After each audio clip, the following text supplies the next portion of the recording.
It's in Spanish. Veranito means little summer.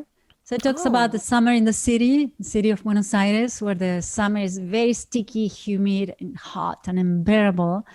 So it describes the miseries of this man with the heat in the city. And he's dreaming about me. Supposedly we had an affair a long time ago. I don't even know the guy. But, and so the video showcased me at the beach because he's kind of hallucinating. It's a crazy story. So, yeah. What does your husband think about this? I don't know. I didn't ask him yet. Oh, has he seen it? No. Oh, okay. I didn't show him yet the video, but he supports me. He supports me and he trusts me. And just tell him it's about him, right? what about him? Oh, okay. No, oh man, I know. That's it's great. the music business. Mm-hmm. Oh yeah. It's well, I mean, okay, that's actually another like topic that sometimes that's the case with like one of our songs, Mexican Baby. Mexican Baby was semi-autobiographical, is about something else, but the music video has developed into like this very beautiful storyline. Okay. And the actor and actresses they are guests in other episodes of this podcast. So that's great. And the actors got together. They are a couple now. No. Yeah, they met through the music video. So it was. Oh my gosh. I know, it's so crazy. That's a crazy story. Yeah, it's so beautiful. Just to like see them together, and it's great. But have you shot it already? Yeah, we shot it, and I am finishing editing it. There's just like a couple like legalities and clearances I have to deal with. So, but it'll come out and it'll be perfect. Looking forward it'll to be seeing it. Good. So how much fun! Yeah. You'll see it. It's yeah. So, it's a lot of fun to shoot videos. Oh yeah. It's just another form of expression, So yes. I love it. Okay. And then so did you want to talk about like the producer Juan at all, and your constant collaboration with him? Yes. So in the last years, I've been building this relationship with musicians in Argentina. And also this producer I'm working with, he's a drummer and producer and great friend. He used to live here. So we met here actually in California. I think it was the first year I moved here. I put some advertising on independent musician newspapers, like saying singer, bossa nova, tango, blah, blah, blah, blah, blah, searching for musicians. And so he found my ad and he called me, and he used to live in Pasadena. So we built, we started this band, which was a Latin jazz, and we had a very similar taste, musical passions, like Afro-Cuban beats and samba and Brazilian and all this Latin jazz mixtures. We had a guitar player, John Chiodini. He used to play with Peggy Lee, Natalie Cole. So you can imagine he was so amazing. And so we had this band with Juan, and we worked for a while. Then he decided to move back to Argentina with his family. And even though he was doing great here, but the sentimental part for them was very important. I actually wrote a song about that.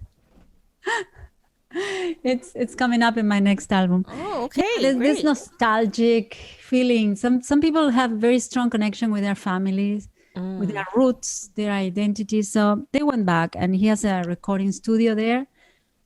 So it's great for me because I have a place where I can record music. He can, every time I have an idea, I call him. He finds the musicians.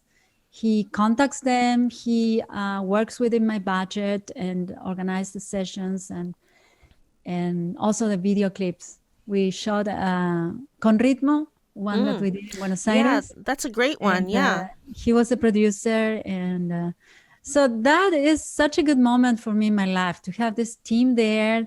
Also a photographer who's my nephew. And, he's talented. Yeah. He's very good. Yeah. And so these people there. And I also have these people that I know here that are so great and friends and musicians. So yeah, that's Argentina, back and forth. Yeah, well, you have to go where and find, go to your team who understands you and your vision and will respectfully, execute your vision. So that's great. And I understand that you also have like a social media team. We've been talking about like kind of things an artist has to do nowadays. For me, I find it overwhelming sometimes, all these platforms, because we have, we have Twitter. We never use Twitter, by the way. Facebook, our websites, Instagram, TikTok.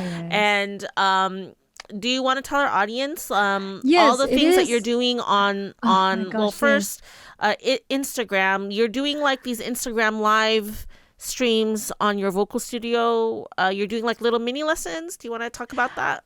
I started to do the mini lessons. I have to get back to them because I didn't have enough people, and then I was getting too busy with other things. But I need to get back to those once a week mini lessons. And the social media takes a lot of your time. I was actually thinking about that last week because even though I have a social media guy working for me, still takes a lot of my time because he gives me homework. He gives me lots of homework. Like, Laura, can you write a description about this? Can you take yourself a video doing that? Can you take yourself a video saying that or singing that? So it's all the time something. And I think I have to manage that in a way that it doesn't take all my time, or well, not so much time, or not every day. It's like a part-time job by itself. I talked to other people about who are really successful with their social media, and they're like, it is like having another job. Yes, it is. And well, I mean, hopefully we can all get to a point where other people can assist us with it, and it can still be authentic and true to our own voice. I would also advise musicians, don't get so caught up and crazy, and don't lose sight that the most important is your music. But also don't get lost in your music, because nobody's gonna notice you. You have to once in a while, or once a week or twice a week, post comments, content, I mean. But try to find a little balance. Don't get caught up in any of those extremes. Because I know musicians that they decide that's too much and they shut the window. They are immersed in their music and they don't do anything about getting it out. So that's not good either. And then their music isn't discoverable. Yeah, exactly. And by the way, for our audience, a few weeks ago, Laura was like, you need to focus, do not neglect your voice. Like, let's have a few lessons and stuff. And so I've had a couple lessons, which were so helpful, always really, really helpful. And she noticed that I would push a lot of air in the beginning of when I start a phrase and thing, and I was not that I was trying to make an excuse for myself, but however, I found that I've developed doing that because in when you're doing a rock concert, you're playing rock music, you're playing. Abe's has really loud drums and he'll play them like a rock star, like, and I have amps blaring, and then our crowd is not like a classical music crowd. They're drinking, cheering, everything's loud. We have monitors and everything, so I can still hear things. However, for my voice to cut through, I have to kind of have like an attack, so it cuts through. Yes. And so I was explaining that, like, I've developed that habit, over the years, because that's what cuts through. And whatever I do on an album, if I sing kind of soft and low, that gets lost in a live performance. So I have to transpose it to another octave higher or sing a different harmony, because just certain things don't work live. You need to cut through the noise. Yes, to get through, I have a certain band of frequency to, like, I know about get that. through, Drums. So I was just wondering, well, I know that you've worked with students who have different an interest in different backgrounds and different genres. What can you say about singing that is the same regardless of the genre? What kind of tip would you say for all singers, regardless of any genre, that they should consider? Well, one thing we all have in common is communicating something with our voices. So that's at the heart of it. We want to be singers because we want to communicate, to tell a story, to make the audience feel something or think about something.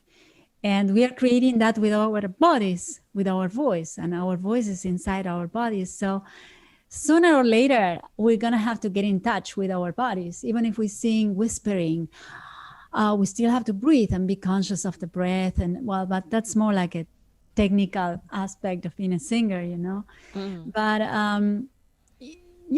being communicating and don't forgetting that you're there to tell a story.